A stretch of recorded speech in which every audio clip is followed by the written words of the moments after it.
Hi ಎಲ್ರಿಗೂ ನಮಸ್ಕಾರ, welcome to my YouTube channel. ಎಲ್ಲರೂ ಹೇಗಿದ್ದೀರಾ, ಚೆನ್ನಾಗಿದ್ದೀರಾ ಅಂತ ಅಂದ್ಕೊಂಡು ಈ ವ್ಲಾಗ್ನ ಸ್ಟಾರ್ಟ್ ಮಾಡ್ತಾ ಇದ್ದೀನಿ. ಇದು ತುಂಬ ಹಳೆಯ ವ್ಲಾಗು. ನಿಮಗೆ ಗೊತ್ತಿರುತ್ತೆ, ಲಾಸ್ಟ್ ವೀಡಿಯೋದಲ್ಲಿ ಅಂದರೆ ನನ್ನ ತಂಗಿ ಮದುವೆ ವೀಡಿಯೋಸ್ನ ಫಸ್ಟ್ ಹಾಕಿದ್ದಾಗ ಹೇಳಿದ್ದೆ, ಕೆಲವೊಂದು ಕ್ಲಿಪ್ಪಿಂಗ್ಸ್ ನನ್ನ ಹತ್ರ ಇರದೇ ಇರೋದ್ರಿಂದ ವೀಡಿಯೋಸ್ ಲೇಟಾಗಿ ಹಾಕ್ತೀನಿ ಅಂತ. ಹಾಗಾಗಿ ಇವಾಗ ಸಿಕ್ಕಿದೆ, ಮತ್ತು ಹಳೆ ವೀಡಿಯೋದಿಂದನೇ ಕಂಟಿನ್ಯೂ ಮಾಡ್ತಾ ಇದ್ದೀನಿ. ಹಳೆ ವೀಡಿಯೋ ನೋಡಿದರೆ ಗೊತ್ತಿರುತ್ತೆ, ಅವಳದು ಶಾಸ್ತ್ರಗಳೆಲ್ಲ, ಮದುವೆ ಶಾಸ್ತ್ರಗಳೆಲ್ಲ ಮನೇಲಿ ಮಾಡೋವಂಥದ್ದು ಏನಿದೆ ಅದನ್ನೆಲ್ಲ ಮುಗಿಸಿ ಮನೆಯಿಂದ ಹುಡುಗಿನ ಇಳಿಸ್ಬಿಟ್ಟು ಇವಾಗ ನಾವು ಮತ್ತೆ ಮದುವೆ ಹುಡುಗಿ ಜೊತೆನೇ ಇವಾಗ ನಾವು ಹೊರಟಿದ್ದೀವಿ. ಮದುವೆ ನಡೀತಿರೋದು ಮಡಿಕೇರಿಯಲ್ಲಿ. ಅಲ್ಲಿ ಹಾಲಲ್ಲಿ ಮದುವೆ ಇರೋದ್ರಿಂದ ಮನೆಯಿಂದ ಏನೆಲ್ಲ ಐಟಮ್ಸ್ಗಳು ಬೇಕು ಅದೆಲ್ಲದು ಮುಂದೆ ಹೋಗ್ತಾ ಇದೆ. ಮಧ್ಯದಲ್ಲಿ ನಾವಿದ್ದೀವಿ. ಫಸ್ಟು ಅಂದರೆ ಹಾಲ್ಗೆ ಬೇಕಾದಂಥದ್ದು ಬಾಳೆಕಂಬ ಅದೆಲ್ಲ ಹೋಗೋದಿತ್ತು. ಹಾಗಾಗಿ ಮಧ್ಯದಲ್ಲಿ ಸ್ವಲ್ಪ ವೆಹಿಕಲ್ನ ನಿಲ್ಲಿಸ್ಬಿಟ್ಟು ಅವೆಲ್ಲ ಹೋದ್ಮೇಲೆ ಮತ್ತೆ ನಾವು ಹೋದರೆ ಆಯಿತು ಅಂತ ಹೇಳಿ ಹಾಗೆ ಸ್ವಲ್ಪ ಹೊತ್ತು ವೆಯ್ಟ್ ಮಾಡಿದ್ವಿ. ಹಾಗೆಯೇ ಮನೆ ಹತ್ರದವರು ಅವರೆಲ್ಲ ರೆಡಿಯಾಗಿ ಬರಬೇಕಿತ್ತು. ಹಾಗೆಯೇ ಅವರನ್ನ ಕರ್ಕೊಂಡು ಮುಂದೆ ಇದ್ದ ವೆಹಿಕಲ್ ಎಲ್ಲ ಹೋದ್ಮೇಲೆ ಮತ್ತೆ ನಾವು ಹೊರಟ್ವಿ. ರಿಷಿತಾ ಕುಮಾರಿ ಅವರೇ, ಏನಾಯ್ತವ? ಸುಸ್ತಪ್ಪು ರಾತ್ರಿ ಎದ್ದಿದ್ದವನು, ಅದಕ್ಕೆ ನಿದ್ದೆ ಸರಿಯಾಗಿಲ್ಲ ಇರಬೇಕು. ಅಲ್ಲಿ ಬಾಳೆ ಹೋಗ್ತಟ್ಟು, ಇಲ್ಲಿ ಹಿಂದ್ಗಡೆ ಸಾಮಾನು ಹೋಗ್ತಟ್ಟು, ಅದರ ಮಧ್ಯದಲ್ಲಿ ಗೂಡೆ, ಹಿಂದ್ಗಡೆ ಇನ್ನೆರಡು ಚೀಪಲ.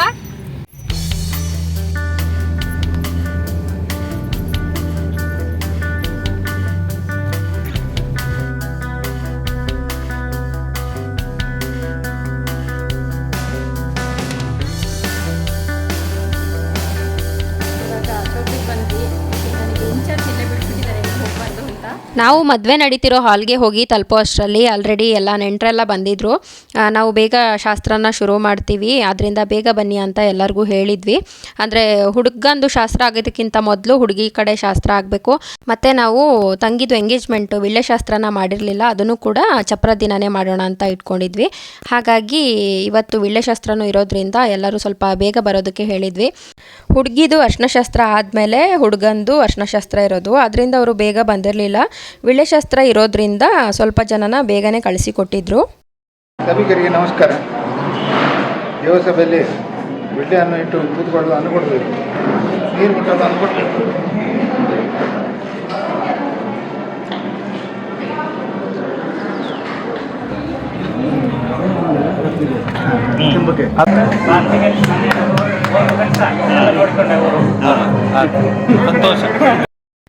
ವಿಳ್ಳೆ ಶಾಸ್ತ್ರ ಮಾಡಿದ್ದಾದಮೇಲೆ ಇವಾಗ ಹುಡುಗಿಗೆ ಅರ್ಶಿನ ಹಚ್ಚೋ ಶಾಸ್ತ್ರ. ನಮ್ಮ ಕಡೆ ಇದನ್ನು ಎಣ್ಣೆ ಅರ್ಶಿನ ಶಾಸ್ತ್ರ ಅಂತ ಹೇಳ್ತಾರೆ, ಬೇರೆ ಕಡೆ ಎಲ್ಲ ಹಳದಿ ಶಾಸ್ತ್ರ, ಅರ್ಶಿನ ಶಾಸ್ತ್ರ ಎಲ್ಲನೂ ಹೇಳ್ತಾರೆ.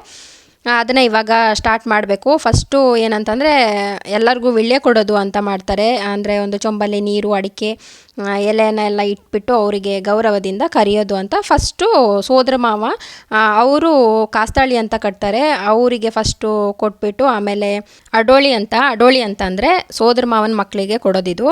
ಮದುವೆ ಹುಡುಗಿ ಜೊತೆನೇ ಮದುವೆ ಮುಗಿಯೋ ತನಕನೂ ಅವರು ಜೊತೆಲೇ ಇರಬೇಕು. ನಮ್ಮಲ್ಲಿ ಸೋದರ ಮಾವನ ಮಕ್ಕಳಿಗೆ ಫಸ್ಟು ಹೇಳಿದ್ವಿ, ಅವ್ರಿಗೆ ಲಾಸ್ಟ್ ಮೂಮೆಂಟಲ್ಲಿ ಅವ್ರ ಮನೇಲಿ ಏನೋ ಸೂತ್ಕ ಆಯಿತು ಅಂತ ಹೇಳ್ಬಿಟ್ಟು ಅವ್ರಿಗೆ ಆಗಲಿಲ್ಲ. ಹಾಗಾಗಿ ನಮ್ಮ ಅತ್ತಿಗೆ ಇವರು, ಅಂದರೆ ನಮ್ಮ ಪಪ್ಪಂದು ಅಕ್ಕನ ಮಗಳು, ಅತ್ತಿಗೆ ಹಾಕ್ಬೇಕಲ್ಲ ಅಂತೇಳಿ ಈಗ ಅವ್ರಿಗೆ ಅಡೋಳಿ ಅಂತ ಮಾಡಿದ್ವಿ. ಅವರ ಆದಮೇಲೆ ಇವಾಗ ಕಂಚಿಮಿ ಹಿಡ್ಕೊಳ್ಳೋದು, ಅದು ನಾನು ಅಂದರೆ ಹುಡುಗಿದು ಅಕ್ಕ ತಂಗಿ ಯಾರಿಗಾದ್ರೂ, ಅದಕ್ಕೋಸ್ಕರ ಇವಾಗ ನಾನು ಅದನ್ನು ತೊಗೊತಿದ್ದೀರಿ. ಅದಾದ ನಂತರ ಊರವರಿಗೆ, ಅಂದರೆ ಶಾಸ್ತ್ರ ಎಲ್ಲ ಚೆನ್ನಾಗಿ ಮಾಡೋರು ಎಲ್ಲರನ್ನೂ ಕೂಡ ವಿಳ್ಳೆ ಕೊಟ್ಬಿಟ್ಟು ಗೌರವದಿಂದ ಕರೆದು ಮದುವೆ ಎಲ್ಲ ಚೆನ್ನಾಗಿ ನಡೆಸ್ಕೊಡಿ ಅಂತ ಹೇಳೋದು. ಬಂದವ್ರನ್ನೆಲ್ಲನೂ ವಿಳ್ಳೆ ಕೊಟ್ಬಿಟ್ಟು ಮದುವೆ ಶಾಸ್ತ್ರಗಳೆಲ್ಲ ನಡೆಸ್ಕೊಡಿ ಅಂತ ಕರೆದಿದ್ದಾದಮೇಲೆ ಹುಡುಗಿಗೆ ಅಲ್ಲಿದ್ದವರು, ಅಂದರೆ ನೆಂಟರು ಹಿರಿಯರೆಲ್ಲ ಇರ್ತಾರಲ್ಲ, ಅವರೆಲ್ಲ ಆಶೀರ್ವಾದ ಮಾಡ್ತಾರೆ, ಎಲ್ಲದು ಒಳ್ಳೇದಾಗಲಿ ಅಂತ. ಆ ನಂತರ ಕಾಸ್ತಾಳಿ ಕಟ್ಟೋದು, ಅಂದರೆ ಇದು ನಮ್ಮ ಕಡೆ ಸೋದರ ಮಾವನೇ ಫಸ್ಟು ಕಾಸ್ತಾಳಿ ಕಟ್ಟಿದ ಮೇಲೇ ಎಲ್ಲ ಶಾಸ್ತ್ರಗಳನ್ನ ಶುರು ಮಾಡೋದು. ಇವರು ಸೋದರ ಮಾವ ನಮ್ಮ ಅಮ್ಮಂದು ಅಣ್ಣ ಆಗಬೇಕು. ಕಾಸ್ತಾಳಿ ಕಟ್ಟಿದ್ದಾದಮೇಲೆ ಹುಡುಗಿನ ಎಣ್ಣೆ ಅರ್ಶಿನಕ್ಕೆ ಕೂರಿಸ್ತಾರೆ. ಅಂದರೆ ಅಡೋಳಿ ಅಂತ ಹೇಳಿದ್ನಲ್ಲ, ಅವರು ಕೈ ಹಿಡಿದ್ಬಿಟ್ಟು ಕೂರಿಸ್ಬೇಕು. ಇವೆಲ್ಲ ಶಾಸ್ತ್ರಗಳು ಮಾಡುವಾಗ ನಾನು ಅಲ್ಲಿರಲಿಲ್ಲ. ಒಳಗಡೆ ಶಾಸ್ತ್ರಕ್ಕೆ ಬೇಕಾದಂಥ ಐಟಮ್ಸ್ನೆಲ್ಲ ತೆಗೆದುಕೊಡೋದು ಅದರಲ್ಲೇ ಬ್ಯುಸಿ ಆಗಿಬಿಟ್ಟಿದೆ. ಆದ್ದರಿಂದ ನಾನು ವೀಡಿಯೋಸ್ನ ಕೂಡ ನಾನು ಮಾಡ್ಕೊಳ್ಳೋಕ್ಕಾಗಿಲ್ಲ. ಅದಕ್ಕೋಸ್ಕರನೇ ಇಷ್ಟು ದಿನ ಆಯಿತು ಮದುವೆ ವೀಡಿಯೋಸ್ ಹಾಕೋದಕ್ಕೆ. ನಾನು ಫೋಟೋಗ್ರಾಫರ್ ಹತ್ರ ಹೇಗೂ ಇರುತ್ತಲ್ಲ, ಅವ್ರ ಹತ್ರ ಕೇಳಿಕೊಂಡು ಎಲ್ಲದನ್ನು ಅಪ್ಲೋಡ್ ಮಾಡೋಣ ಅಂತ ಅಂದ್ಕೊಂಡಿದ್ದೆ. ಅವರು ಫೋಟೋಸ್ ಎಲ್ಲ ಚೆನ್ನಾಗೇ ತೆಗೆದಿದ್ದಾರೆ, ವೀಡಿಯೋಸ್ ಎಲ್ಲ ಚೆನ್ನಾಗೇ ಮಾಡಿದ್ದಾರೆ. ಆದರೆ ನಮಗೆ ಮಾತ್ರ ರೆಸ್ಪಾನ್ಸ್ ಮಾಡಲೇ ಇಲ್ಲ. ತುಂಬ ಟೈಮ್ ಆಗಿ ಕೇಳಿ ಲಾಸ್ಟಿಗೆ ಕಳಿಸ್ಕೊಟ್ರು. ಮದುವೆ ನಡೆದು ತುಂಬ ತಿಂಗಳುಗಳೇ ಆಗೋಯ್ತು. ಆದರೆ ಇವಾಗೇನು ಅಪ್ಲೋಡ್ ಮಾಡೋದು ಬೇಡ ಅಂತ ಅಂದ್ಕೊಂಡಿದ್ದೆ. ಆದರೂ ತುಂಬ ಜನ ನನಗೆ ಇನ್ಸ್ಟಾದಲ್ಲೆಲ್ಲ ಮೆಸೇಜ್ ಮಾಡಿ ಕೇಳಿದ್ರಿ, ತಂಗಿ ಮದುವೆ ವೀಡಿಯೋಸ್ನ ಯಾವಾಗ ಅಪ್ಲೋಡ್ ಮಾಡ್ತೀರಾ ಅಂತ. ಹಾಗಾಗಿ ಹಾಕೋಣ ಅಂತ ಅನ್ನಿಸ್ತು. ಮತ್ತು ನನ್ನ ತಂಗಿನೂ ಹೇಳಿದ್ಲು, ಯಾವಾಗೋ ಒಂದ್ಸಲ ನಾವು ನೋಡೋದಕ್ಕಾದರೂ ಚೆನ್ನಾಗಿರುತ್ತೆ, ಬೇರೆ ಎಲ್ಲೂ ಸಿಗಲಿಲ್ಲ ಅಂತಂದರೂ ಯೂಟ್ಯೂಬಲ್ಲಾದರೂ ವೀಡಿಯೋಸ್ ಇರುತ್ತೆ ಹಾಕು ಅಂತ. ಹಾಗಾಗಿ ಇವಾಗ ಅಪ್ಲೋಡ್ ಮಾಡ್ತಾ ಇದ್ದೀನಿ. ನನ್ನ ತಂಗಿ ಮದುವೆಲಿ ಈ ರೀತಿ ಆಯಿತು ಫೋಟೋಗ್ರಾಫರ್ದು. ನನ್ನ ಮದುವೆಲಿ ಏನಾಗಿತ್ತು ಗೊತ್ತಾ, ನಮ್ಮದು ಅರ್ಶಿನ ಶಾಸ್ತ್ರ, ಗಂಗೆ ಪೂಜೆ, ಅವತ್ತು ಚಪ್ರದ ದಿನ ಮಾಡೋ ಶಾಸ್ತ್ರಗಳು, ಹುಡುಗಿ ಕಡೆಯವರು ಏನೆಲ್ಲ ಶಾಸ್ತ್ರಗಳು ಮಾಡ್ತಾರೆ ಅದು ಯಾವುದಕ್ಕೂ ಕೂಡ ಫೋಟೋಗ್ರಾಫರ್ ಇರಲಿಲ್ಲ. ಫೋಟೋಸು ವೀಡಿಯೋಸ್ ಯಾವುದೂ ಇಲ್ಲ. ಎಲ್ಲ ಮುಗಿದ ಮೇಲೆ ಸಂಜೆ ಟೈಮಿಗೆ ಬಂದರು ಫೋಟೋಗ್ರಾಫರು. ಅದರಿಂದ ನನ್ನ ಮದುವೆ ಆಲ್ಬಂಬು ವೀಡಿಯೋದಲ್ಲಿ ಯಾವುದ್ರಲ್ಲೂ ಕೂಡ ನನ್ನ ಅರ್ಶಿನ ಶಾಸ್ತ್ರದ್ದು ಫೋಟೋಸ್ ವೀಡಿಯೋಸೇ ಇಲ್ಲ. ಅದು ಯಾಕೋ ನಮಗೆ ಫೋಟೋಗ್ರಾಫರ್ದು ಸ್ವಲ್ಪ ಪ್ರಾಬ್ಲಮ್ ಅಂತ ಅನಿಸುತ್ತೆ.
ಅರ್ಶಿನ ಶಾಸ್ತ್ರ ಮಾಡೋದಕ್ಕೆ ಫ್ಯಾಮಿಲಿಯವ್ರಿಗೆ, ರಿಲೇಟಿವ್ಸ್ಗೆ ಎಲ್ಲರಿಗೂ ಹೇಳಿದ್ವಿ. ಎಲ್ಲರೂ ಕೂಡ ಆ ಟೈಮಿಗೆ ಬಂದು ಅರ್ಶಿನ ಶಾಸ್ತ್ರನ ಮಾಡಿದರು. ಅದರಲ್ಲೂ ಫೋಟೋಗ್ರಾಫರ್ ಎಷ್ಟು ನನಗೆ ಕ್ಲಿಪ್ಪಿಂಗ್ಸ್ನ ಕಳಿಸಿದ್ರು ಅಷ್ಟನ್ನು ಮಾತ್ರ ಹಾಕಿದ್ದೀನಿ.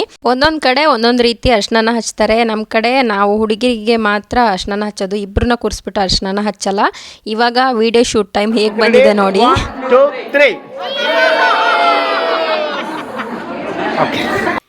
ಫೋಟೋಸು ವೀಡಿಯೋಸ್ ಎಲ್ಲ ಆದಮೇಲೆ ಇವಾಗ ನೀರು ಹಾಕಬೇಕು. ಅಂದರೆ 5 ಜನ ಸೇರಿಬಿಟ್ಟು ನೀರು ಹಾಕ್ಬಿಟ್ಟು ಆಮೇಲೆ ಸ್ನಾನ ಮಾಡೋದು. ಸ್ನಾನ ಮಾಡೋ ಟೈಮಲ್ಲಿ ಅವಳು ಎಡ್ವರ್ಟ್ ಮಾಡ್ಕೊಬಿಟ್ಟಿದ್ಲು. ಅಂದರೆ ಮದುವೆಲಿ ಗೊತ್ತಲ್ಲ, ಎಲ್ಲರೂ ಸೇರಿ ಅರ್ಜೆಂಟ್ ಮಾಡ್ತಾ ಇರ್ತಾರೆ. ಹಾಗೆ ಅರ್ಜೆಂಟಲ್ಲಿ ಸಾರಿಗೆ ಹಾಕಿದ ಪಿನ್ ತೊಗೊಳಕ್ಕೆ ಹೋಗಿ ಕೈಗೆಲ್ಲ ಚುಚ್ಕೊಂಡು ಕೈಯೆಲ್ಲ ಸ್ವಲ್ಪ ಗಾಯ ಆಗಿಬಿಟ್ಟಿತ್ತು. ಅವಳು ರೆಡಿ ಆಗೋಷ್ಟರಲ್ಲಿ ನಾನು ಕೂಡ ರೆಡಿ ಆಗಬೇಕಿತ್ತು. ರೆಡಿಯಾಗಿ ಇವಾಗ ಕಂಚಮಿ ಅಂತ ಹೇಳ್ತೀವಿ, ಅದನ್ನು ನನಗೆ ನಮ್ಮ ಅತ್ತಿಗೆ ಕೊಡ್ತಾ ಇದ್ದಾರೆ. ಇವಾಗ ನಾವೆಲ್ಲ ರೆಡಿಯಾಗಿ ಹುಡುಗಿನ ಸ್ನಾನ ಮಾಡಿ ರೆಡಿಯಾಗಿರ್ತಾಳಲ್ಲ ಅಲ್ಲಿಂದ ಹೋಗಿ ಕರ್ಕೊಬರಬೇಕು. ಇವಾಗ ಏನು ಗೊತ್ತಾ, ಎಲ್ಲರೂ ಅರ್ಜೆಂಟ್ ಮಾಡ್ತಿದ್ರು, ಹುಡುಗಂದು ಶಾಸ್ತ್ರಕ್ಕೆ ಬಂದುಬಿಡ್ತಾರೆ, ನೀವು ಬೇಗ ರೆಡಿ ಆಗಬೇಕು ಹಾಗೆ ಹೀಗೆ ಅಂತೆಲ್ಲ ಹೇಳಿ ನಾನು ಕೂಡ ಬೇಗ ರೆಡಿಯಾಗಿದ್ದಾಯಿತು. ರೆಡಿಯಾಗಿ ಸಾರಿ ಎಲ್ಲ ಚೆನ್ನಾಗಿ ಹಾಕ್ಕೊಂಡಿದ್ದೆ. ನನಗೆ ನನ್ನ ಹೇರ್ ಸ್ಟೈಲ್ ಮಾತ್ರ ಸ್ವಲ್ಪನೂ ಇಷ್ಟ ಆಗಲಿಲ್ಲ. ಏನಾಯಿತು ಅಂದರೆ, ಸಾರಿ ಹಾಕ್ಕೊಳ್ಳುವಾಗ ನಾರ್ಮಲಾಗಿ ಕ್ಲಿಪ್ ಹಾಕ್ಕೊಳ್ಳೋಣ ಅಂತ ಅಂದ್ಕೊಂಡಿದ್ದೆ. ಆಮೇಲಿಂದೆಲ್ಲ ಸರಿ ಮಾಡ್ಕೊಳ್ಳೋಣ, ಫಸ್ಟ್ ಇವಾಗ ಹಾಗೆ ಕ್ಲಿಪ್ ಹಾಕ್ಕೊಳ್ಳೋಣ, ಬೇಗ ಆಗಬೇಕಲ್ಲ ಶಾಸ್ತ್ರಗಳೆಲ್ಲ ಅಂತ. ಆಮೇಲೆ ಅಲ್ಲಿದ್ದವರು ನೀನು ಕ್ಲಿಪ್ ಹಾಕ್ಕೊಂಡಿದ್ದು ಸರಿಯಾಗಿಲ್ಲ, ನಾರ್ಮಲಾಗಿ ರೆಡಿಯಾಗಿದ್ಯಾ ಅಂತ ಹೇಳ್ಬಿಟ್ಟು ಸ್ವಲ್ಪ ಕರ್ಲ್ ಮಾಡಿಬಿಟ್ಟು ಹಾಕಿದ್ರು. ನಿಜವಾಗ್ಲೂ ಹೇಳ್ತೀನಿ, ನಾನು ಮನೇಲಿದ್ದಾಗಲೂ ಕೂಡ ಈ ರೀತಿಯಾಗಿ ಕ್ಲಿಪ್ ಹಾಕ್ಕೊಳ್ಳಲ್ಲ. ಇವಾಗ ನೋಡಿದರೆ ನಗು ಬರ್ತಿದೆ ನನಗೆ. ಇವಾಗ ವಿಡಿಯೋ ನೋಡ್ಬಿಟ್ಟು ಅನಿಸ್ತಿದೆ ಹೇಗೆ ರೆಡಿಯಾಗಿದ್ದೆ ನಾನು, ಯಾಕೆ ಹೀಗಾಯಿತು ಅಂತ. ಆದ್ರೂ ಅವ್ರು ಹೇಳಿದ್ರಲ್ಲ ಅವ್ರಿಗೂ ಬೇಜಾರಾಗಬಾರ್ದು ಅಂತೇಳಿ ಹಾಗೆ ಹಾಕ್ಕೊಂಡಿದ್ದೆ. ಏನೂ ಮಾಡೋಕ್ಕಾಗಲ್ಲ, ಒಂದೊಂದ್ಸಲ ಎಲ್ಲದಕ್ಕೂ ಅಡ್ಜಸ್ಟ್ ಆಗಬೇಕಲ್ಲ. ಇವಾಗ ನೋಡಿ ನಮ್ಮ ಸುಂದ್ರಿ ರೆಡಿಯಾಗಿದ್ದಾಳೆ, ಚೆನ್ನಾಗಿ ಕಾಣಿಸ್ತಿದ್ದಾಳೆ ಅಲ್ವಾ. ಅವಳಿಗೂ ಕೂಡ ಅರ್ಜೆಂಟೇ ಆಯಿತು, ಏನು ಮಾಡೋಕ್ಕಾಗಲ್ಲ. ಎಲ್ಲರೂ ದೊಡ್ಡವ್ರು ಹೇಳಿದ್ದು ಕೇಳಬೇಕು, ನಾವು ಅಂದ್ಕೊಂಡಂಗೆ ರೆಡಿ ಆಗಬೇಕು, ಹೀಗೆ ಆಗಬೇಕು ಹಾಗೆ ಆಗಬೇಕು ಅಂದರೆ ಮದುವೆಲಿ ನಿಜವಾಗ್ಲೂ ಸಾಧ್ಯ ಇಲ್ಲ. ಅದರಲ್ಲೂ ತುಂಬ ಶಾಸ್ತ್ರಗಳಿದ್ರಂತೂ ಆಗೋದೇ ಇಲ್ಲ. ನಾವಿಬ್ರೂ ಅಷ್ಟಾಗಿ ಪಾರ್ಲರ್ಗೆಲ್ಲ ಹೋಗಿ ಮೇಕಪ್ ಮಾಡಿಸ್ಕೊಳ್ಳೋದು ಅದೆಲ್ಲ ಕಡಿಮೆನೇ. ಆದ್ರೂ ಮದುವೆ ಅನ್ನೋದು ಸ್ಪೆಷಲ್ ಟೈಮ್ ಮಾಡಿಸ್ಕೊಳ್ಳೋಣ ಅಂತ ಹೇಳಿಬಿಟ್ಟು ಅಂದ್ಕೊಂಡಿದ್ವಿ. ಆದ್ರೂ ಮೇಕಪ್ ಮಾಡ್ತೀವಿ ಅಂತಂದ್ರೂ ಅಲ್ಲಿ ಶಾಸ್ತ್ರಗಳೆಲ್ಲ ಆಗಬೇಕು, ತುಂಬ ಟೈಮ್ ಬೇಡ ಹಾಗೆ ಹೀಗೆ ಅಂತ ಹೇಳ್ಬಿಟ್ಟು ಮಾಡೋದಕ್ಕೂ ಬಿಡಲಿಲ್ಲ. ಅದು ಮಾಡೋರ್ಗೂ ಕೂಡ ಸರಿ ಅನಿಸಲ್ಲ. ಜಾಸ್ತಿ ಮೇಕಪ್ ಚೆನ್ನಾಗಿ ಮಾಡಬೇಕು ಅಂದರೂ ಅದಕ್ಕೆ ಟೈಮ್ ಜಾಸ್ತಿ ಬೇಕು. ಅದರಲ್ಲೂ ಅವಳಿಗೆ ಮೇಕಪ್ ಮಾಡಿದ್ದು ಅದು ಸೂಟ್ ಆಗಲಿಲ್ಲ. ಹೇರ್ ಸ್ಟೈಲ್ ಮಾಡೋದಕ್ಕೂ ಕೂಡ ಸ್ನಾನ ಮಾಡಿರ್ತಾರೆ, ಸಡನ್ಲಿ ಡ್ರೈ ಆಗಿರಲ್ಲ, ಅದನ್ನ ಸರಿಯಾಗಿ ಸೆಟ್ ಆಗಲ್ಲ ಅಂತ ಹೇಳ್ಬಿಟ್ಟು ಮತ್ತೆ ನಾವು ಮಾಡ್ತೀವಿ ಅಂತಂದ್ರೂ ದೊಡ್ಡವ್ರು ಕೇಳಲ್ಲ, ಸಾಕು ಫಸ್ಟು ಶಾಸ್ತ್ರಗಳೆಲ್ಲ ಕರೆಕ್ಟ್ ಟೈಮಿಗೆ ಆಗಲಿ, ಆಮೇಲೆ ನೀವು ರೆಡಿ ಹಾಕ್ಕೋಬೋದು ಅಂತೆಲ್ಲ ಅಂದರು. ಮತ್ತೇನು ಮಾಡೋದು ಅಂತ ಹೇಳಿಬಿಟ್ಟು ಹಾಗೇ ರೆಡಿ ಆಗಿಬಿಟ್ಟು ಗಂಗೆ ಪೂಜೆ ಮಾಡೋದಕ್ಕೆ ಅಂತ ಬಂದ್ವಿ. ಇವಾಗ ಗಂಗೆ ಪೂಜೆ ಆಗ್ತಾ ಇದೆ.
ನಮ್ಮ ಕಡೆ ಗಂಗೆ ಪೂಜೆ ಆಯಿತು, ಆದರೆ ಹುಡುಗನ ಕಡೆಯವ್ರದ್ದು ಎಣ್ಣೆ ಅರಿಶಿನ ಶಾಸ್ತ್ರ ಮುಗ್ದಿರಲಿಲ್ಲ.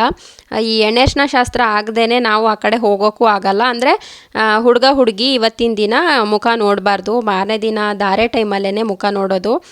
ಮತ್ತು ಅವ್ರದ್ದು ಕೂಡ ಶಾಸ್ತ್ರ ಆಗಿರಲಿಲ್ಲ, ಹಾಗಾಗಿ ನಮಗೆ ಟೈಮ್ ಇತ್ತು. ಮತ್ತೇನು ಮಾಡೋದು, ಆವಾಗಲೇ ಎಲ್ಲ ಅರ್ಜೆಂಟ್ ಮಾಡಿ ರೆಡಿ ಮಾಡಿಸಿದ್ರು. ಇವಾಗ ನೋಡಿರೋ ತುಂಬ ಅಂದರೆ ತುಂಬ ಟೈಮ್ ಇತ್ತು. ಅವ್ರದ್ದು ಶಾಸ್ತ್ರ ಆಗೋ ತನಕನೂ ನಾವು ಅಲ್ಲೇ ಕೂತಿದ್ವಿ. ಆವಾಗ ಫ್ಯಾಮಿಲಿಯವ್ರದ್ದೆಲ್ಲ ಸೇರಿ ಗ್ರೂಪ್ ಫೋಟೋಸ್ ಎಲ್ಲ ತೊಗೊಂಡ್ವಿ. ಮದುವೆ ಹಿಂದಿನ ದಿನವೇ ಶಾಸ್ತ್ರಗಳೆಲ್ಲ ಜಾಸ್ತಿ ಇರುತ್ತೆ, ಟೈಮ್ ಇರಲ್ಲ, ಎಲ್ಲರಿಗೂ ಟೆನ್ಷನ್ ಇರುತ್ತೆ ಕರೆಕ್ಟ್ ಟೈಮಿಗೆ ಎಲ್ಲದೂ ಆಗಲಿ ಅಂತ. ನಾವು ಫೋಟೋಸ್ಗೆ ಬನ್ನಿ ಅಂತ ಕರೆದ್ರು ಅವ್ರು ಟೆನ್ಷನಲ್ಲಿ ಅವ್ರು ಬರೋದು ಇಲ್ಲ. ಮತ್ತು ಹುಡುಗನ ಕಡೆಯದ್ದು ಶಾಸ್ತ್ರ ಆಗೋ ತನಕನೂ ನಮಗೆ ಟೈಮ್ ಇತ್ತಲ್ಲ, ಎಲ್ಲರನ್ನೂ ಕರೆಸ್ಬಿಟ್ಟು ಒಂದು ಗ್ರೂಪ್ ಫೋಟೋ ತೆಗೆದ್ವಿ. ಓಕೆ ರೆಡಿ 1 2 3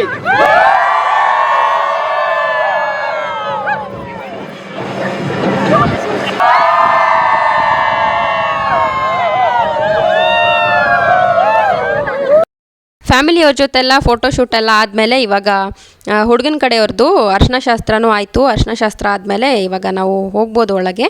ಫಸ್ಟು ಹುಡುಗಿಗೆ ದೃಷ್ಟಿ ತೆಗೆದುಬಿಟ್ಟು 5 ಅಥವಾ 9 ಆರತಿನ ಮಾಡ್ತಾರೆ. ಅದಕ್ಕೆ ನೀರು, ದೃಷ್ಟಿ ನೀರೆಲ್ಲ ಮಾಡ್ತಾರಲ್ಲ ಅದನ್ನೆಲ್ಲ ಹಾಕಿ ದೃಷ್ಟಿ ತೆಗೆದು ಹುಡುಗಿಗೆ ಯಾವುದೇ ರೀತಿಯಲ್ಲಿ ದೃಷ್ಟಿ ಆಗಬಾರ್ದಲ್ಲ, ಅದರಿಂದ ದೃಷ್ಟಿ ತೆಗೆದುಬಿಟ್ಟು ಯಾರಾದರೂ ಸಣ್ಣ ಮಕ್ಕಳಿದ್ರೆ ಅವ್ರ ಕೈಯಲ್ಲಿ ಕಾಲನ್ನ ತೊಳಿಸ್ತಾರೆ. ನಮ್ಮ ಅಣ್ಣನ ಮಗ ಆರ್ಯ ಕಾಲು ತೊಳಿತಾ ಇದ್ದಾನೆ. ಅತ್ತೆ ಅವರಿಗೆ ಸ್ವಲ್ಪ ದುಡ್ಡು ಹಾಕಿರಬೇಕು, ಎಷ್ಟಾದರೂ ಹಾಕ್ಬೋದು. ಆನಂತರ ದೃಷ್ಟಿಕಾಯಿನ ನೀವಳಿಸಿ ಒಡೆದ್ಬಿಟ್ಟು ಬಿಳಿ ಬಟ್ಟೆನ ಹಸಿರ್ತಾರೆ, ಅದನ್ನು ಮೆಟ್ಕೊಂಡು ಇವಾಗ ಒಳಗಡೆ ಹೋಗಬೇಕು. ಒಳಗಡೆ ಹೋದ ನಂತರ ಹಸೆ ಚಾಪೆ ಮೇಲೆ ಕೂತಿರ್ತಾರೆ. ಅದನ್ನು ನಮ್ಮ ಮದುವೆ ಹುಡುಗಿ ಕೇಳಬೇಕು, ನನ್ನ ಹಸೆ ಚಾಪೆನ ಬಿಟ್ಕೊಡಿ ಅಂತ. ಆವಾಗ ಎಷ್ಟೆಲ್ಲ ಡಿಮ್ಯಾಂಡ್ ಮಾಡ್ತಾರೆ ನೋಡಿ.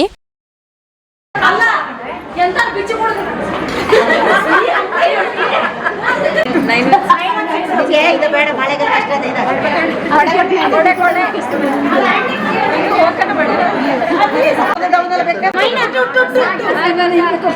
ಅಲ್ಲ ಹಸಿರು ಅಕ್ಕಂದ್ರಿಗೆ ಬಿಳ್ಳೆ ತಗೊಳ್ಳಿ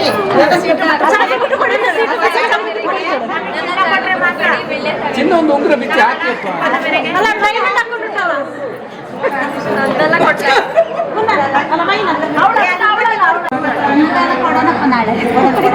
ಅದು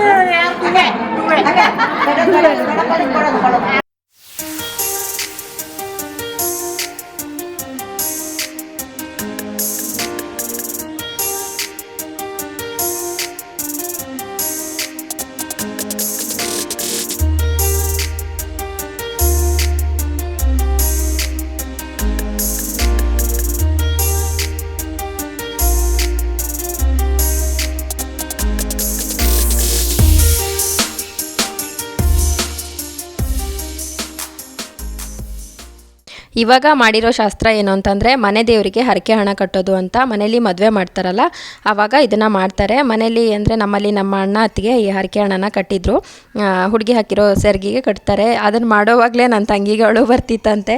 ಅದಕ್ಕೆ ಸರಿಯಾಗಿ ಫೋಟೋಗ್ರಾಫರ್ ಏನು ಹೇಳಿದ್ದಾರೆ, ಬನ್ನಿ ಫೋಟೋ ತೆಗೆಸ್ಕೊಳ್ಳಿ ಅಂತ ತಕ್ಷಣ ಇವಳಿಗೆ ಅಳು ತಡೆಯೋಕ್ಕಾಗದೆ ಫುಲ್ ಹತ್ಬಿಟ್ಲು. ಮದುವೆ ಆದಮೇಲೆ ಅಳಬೇಕಿತ್ತು, ಇವತ್ತಿಂದನೇ ಅಳೋದಕ್ಕೆ ಶುರು ಮಾಡಿದ್ದಾಳೆ. ಮದುವೆ ದಿನ ಅಳಬಾರ್ದು ಅಂತ ಎಷ್ಟೇ ಕಂಟ್ರೋಲ್ ಮಾಡಿಕೊಂಡ್ರು ಕೂಡ ಅಲ್ಲಿ ಶಾಸ್ತ್ರಗಳನ್ನ ಮಾಡುವಾಗ ಫ್ಯಾಮಿಲಿಯವ್ರು ಬರ್ತಾರೆ, ಎಲ್ಲರೂ ಸೇರಿ ನಮಗೆ ಶಾಸ್ತ್ರಗಳನ್ನ ಮಾಡ್ತಿರ್ತಾರೆ. ಹಾಗೇನೆ ಸೋಬಾನೆ ಅದನ್ನೆಲ್ಲ ಕೇಳಿದಾಗ ಅಳು ಕಂಟ್ರೋಲೇ ಆಗಲ್ಲ. ಇವಾಗ ಆ ಶಾಸ್ತ್ರ ಆದಮೇಲೆ ಮದರಂಗಿ ಶಾಸ್ತ್ರ. ಇವರು ನಮ್ಮ ಅತ್ತೆ ಮಕ್ಕಳು ಭಾವಂದಿರಾಗಬೇಕು. ಭಾವಂದಿರು ಮದರಂಗಿನ ಹಾಕೋದು. ಆಲ್ರೆಡಿ ಫಸ್ಟು ಮದರಂಗಿನ ಹಾಕಿದ್ವಿ, ಮತ್ತು ಟೈಮ್ ಆಗಲ್ಲ ಅಂತ ಹೇಳ್ಬಿಟ್ಟು ಸೂರ್ಯ ಮತ್ತು ಚಂದ್ರನ ಬಿಡಿಸ್ಬೇಕು. ಅದನ್ನು ಇಬ್ಬರು ಭಾವಂದಿರು ಸೂರ್ಯ ಚಂದ್ರ ಬಿಡಿಸ್ತಾ ಇದ್ದಾರೆ. ಈ ಮದರಂಗಿ ಗಿಡಕ್ಕೆ ಪೂಜೆ ಮಾಡಿ ನಂತರ ಅದಕ್ಕೆ ಶಾಸ್ತ್ರಗಳನ್ನೆಲ್ಲ ಮಾಡಿಬಿಟ್ಟು ಮನೆಗೆ ತಗೊಬಂದು ಅದನ್ನು ಅರೆದು ಆಮೇಲೆ ಈ ಮದರಂಗಿನ ರೆಡಿ ಮಾಡಿರೋದು. ಇದನ್ನು ಶಾಸ್ತ್ರಕ್ಕೋಸ್ಕರ ಹಾಕಲೇಬೇಕು. ಬೇರೆ ಎಲ್ಲ ಡಿಸೈನ್ನ ಕೋನಲ್ಲಿ ಹಾಕಿರೋದು. ಇವಾಗ ಮತ್ತೆ ಟೈಮ್ ಆಗಲ್ಲ ಅಂತ ಹೇಳ್ಬಿಟ್ಟು ಫಸ್ಟ್ಲೇ ಹಾಕಿದ್ವಿ. ನಮ್ಮದು ಮದರಂಗಿ ಶಾಸ್ತ್ರ ಆಗ್ತಾಯಿದ್ರೆ ಹುಡುಗನ ಸೈಡ್ ಅವ್ರದ್ದು ಗಂಗೆ ಪೂಜೆ ಆಗ್ತಾಯಿತ್ತು. ಅದೆಲ್ಲ ಆದಮೇಲೆ ನೈಟು ಎಲ್ಲರೂ ಬರ್ತಾರಲ್ಲ, ಅಂದರೆ ಮಾರನೇ ದಿನ ಬರೋದಕ್ಕೆ ಆಗದೇ ಇದ್ದವರು ಕೆಲವರೆಲ್ಲ ಬಂದು ಅವತ್ತು ವಿಶ್ ಮಾಡೋದಕ್ಕೆ ಬರ್ತಾರೆ. ಮತ್ತು ಹುಡುಗ ಹುಡುಗಿ ಸಪ್ರೇಟ್ ಇರೋದ್ರಿಂದ, ಅಂದರೆ ಸ್ಟೇಜ್ ಮೇಲೆ ಹೋಗೋ ಆಗಿಲ್ಲ, ಮುಖ ನೋಡೋ ಆಗಿಲ್ಲಲ್ಲ, ಹಾಗಾಗಿ ರೂಮಲ್ಲೇ ಇದ್ದರು. ರೂಮಲ್ಲಿ ಬಂದವರೆಲ್ಲ ವಿಶ್ ಮಾಡ್ತಾಯಿದ್ರು. ರಾತ್ರಿ ಫಂಕ್ಷನ್ ಇದ್ದಿದ್ದರಿಂದ ಎಲ್ಲರೂ ಬರ್ತಾಯಿದ್ರು, ಮತ್ತು ಅವ್ರನ್ನ ಮಾತಾಡ್ಸೋಣ ಅಂತ ಹೋಗಿ ನಿಂತ್ಕೊಂಡಿದ್ವಿ. ಏನಾಯಿತು ಅಂತಂದರೆ ಅವತ್ತು ರಾತ್ರಿ ನಮ್ಮ ಎಕ್ಸ್ಪೆಕ್ಟೇಷನ್ ಒಂದು 1000 ಜನ ಅಂತ ಅಂದ್ಕೊಂಡಿದ್ವಿ. ನಮ್ಮ ಎಕ್ಸ್ಪೆಕ್ಟೇಷನ್ನ ಮೀರಿ ಜನ ಸೇರಿದ್ರು. ಅದರಲ್ಲೂ ರಾತ್ರಿ ಯಾರನ್ನೆಲ್ಲ ಮಾತಾಡ್ಸಿದ್ವೋ ಬಿಟ್ವೋ ಏನೂ ಗೊತ್ತಾಗಲಿಲ್ಲ. ಕೆಲವ್ರನ್ನೆಲ್ಲ ಮಾತಾಡ್ಸಿದ್ದೆ, ಕೆಲವ್ರನ್ನೆಲ್ಲ ಮಾತಾಡ್ಸೋಕ್ಕಾಗಲಿಲ್ಲ, ಕಾಣಲಿಲ್ಲ. ಜನ ಸೇರಿದ್ರಲ್ಲ ಅವ್ರ ಮಧ್ಯದಲ್ಲಿ ಹೋಗಿ ಮಾತಾಡ್ಸೋದಕ್ಕೂ ನಮಗಾಗಲಿಲ್ಲ. ಮತ್ತು ನೈಟು ಫಂಕ್ಷನಲ್ಲಿ ಡ್ರಿಂಕ್ಸ್ ಪಾರ್ಟಿ ಎಲ್ಲ ಇದ್ದಿದ್ದರಿಂದ ಡ್ರಿಂಕ್ಸಿಗೆ ಇಟ್ಟಂಥ ಸ್ನ್ಯಾಕ್ಸು ಫ್ರೂಟ್ಸ್ ಅವೆಲ್ಲ ಸ್ವಲ್ಪ ಕಡಿಮೆ ಆಗೋಯ್ತು. ಒಂದು 60% ಜನರಿಗೆ ಮಾತ್ರ ತಲುಪಿದ್ದು ಅಂತ ಹೇಳ್ತಾಯಿದ್ರು. ನಾವು ಹೋದಾಗ 1-2 ಥರದ ಫ್ರೂಟ್ಸ್ ಅಷ್ಟೇ ಇತ್ತು. ನಾವು ಒಳಗಡೆ ಶಾಸ್ತ್ರ ಅದು ಇದು ಅಂತಾಗಿ ಎಷ್ಟು ಜನ ಸೇರಿದ್ರೆ ಅಂತ ಗೊತ್ತಾಗಲಿಲ್ಲ. ಮತ್ತು ನೈಟು ಊಟ ಟೈಮಿಗೆ ಹೋಗಿ ನೋಡಿದರೆ ಸಖತ್ ಜನ ಇದ್ದರು. ತುಂಬಾ ಖುಷಿ ಆಯಿತು. ನಾವು ಬರೀ ಕಾರ್ಡ್ ಕೊಟ್ಟು ಮನೆಗೆ ಹೋಗಿ ಕರೆದಿದ್ದಲ್ದೇ ಫೋನ್ ಮೂಲಕ ಎಲ್ಲ ಕರೆದಿದ್ವಿ. ಆದ್ರೂ ಯಾರೂ ಬೇಜಾರು ಮಾಡ್ಕೊಳ್ದೆ ಎಲ್ಲರೂ ಬಂದು ನಮ್ಮ ಮನೆ ಫಂಕ್ಷನ್ನಲ್ಲಿ ಸೇರಿದ್ರು. ಅದೊಂದು ತುಂಬ ಅಂದರೆ ತುಂಬ ಖುಷಿ ಆಯಿತು. ಎಲ್ಲರಿಗೂ ಕೂಡ ಥ್ಯಾಂಕ್ಸ್ ಹೇಳ್ತೀನಿ. ಚಪ್ರದ ದಿನದ್ದು ಅರ್ಶಿನ ಶಾಸ್ತ್ರ ಅಷ್ಟೇ ವೀಡಿಯೋಸ್ನ ಫೋಟೋಗ್ರಾಫರ್ ನನಗೆ ಕಳಿಸಿದ್ದು. ಇನ್ನು ನೈಟ್ ಫಂಕ್ಷನಿಂದು ತುಂಬ ವೀಡಿಯೋಸ್ ಇತ್ತು. ಅದನ್ನು ಬೇಕು ಅಂತಲೇ ಕಳಿಸ್ಲಿಲ್ಲೋ ಏನೋ ಗೊತ್ತಿಲ್ಲ. ನಾವು ಅದನ್ನೆಲ್ಲ ಕೇಳಿದ್ದು, ಅದೇ ನನಗೆ ಮೇಯ್ನಾಗಿ ಬೇಕಾಗಿತ್ತು. ಶಾಸ್ತ್ರದೆಲ್ಲ ಸ್ವಲ್ಪ ನನ್ನ ಹತ್ರ ಇತ್ತು, ಕಳಿಸ್ಕೊಡಿ ಅಂತಂದರೆ ಅದನ್ನು ಕಳಿಸ್ಲಿಲ್ಲ. ಮತ್ತೇನು ಮಾಡೋದು ಅಂತ ಹೇಳಿಬಿಟ್ಟು ಇಷ್ಟನ್ನೇ ಅಪ್ಲೋಡ್ ಮಾಡಿದ್ದೀನಿ. ಇವತ್ತಿನ ಈ ವ್ಲಾಗ್ನ ಇಲ್ಲಿಗೆ ಎಂಡ್ ಮಾಡ್ತಾ ಇದ್ದೀನಿ. ಈ ವ್ಲಾಗ್ ನಿಮಗೆ ಇಷ್ಟ ಆಗಿದ್ರೆ ಲೈಕ್ ಮಾಡಿ. ಮತ್ತೆ ಮುಂದಿನ ಹೊಸ ವ್ಲಾಗ್ ಒಂದಿಗೆ ಸಿಗೋಣ. ಅಲ್ಲಿವರೆಗೂ ನಮಸ್ಕಾರ.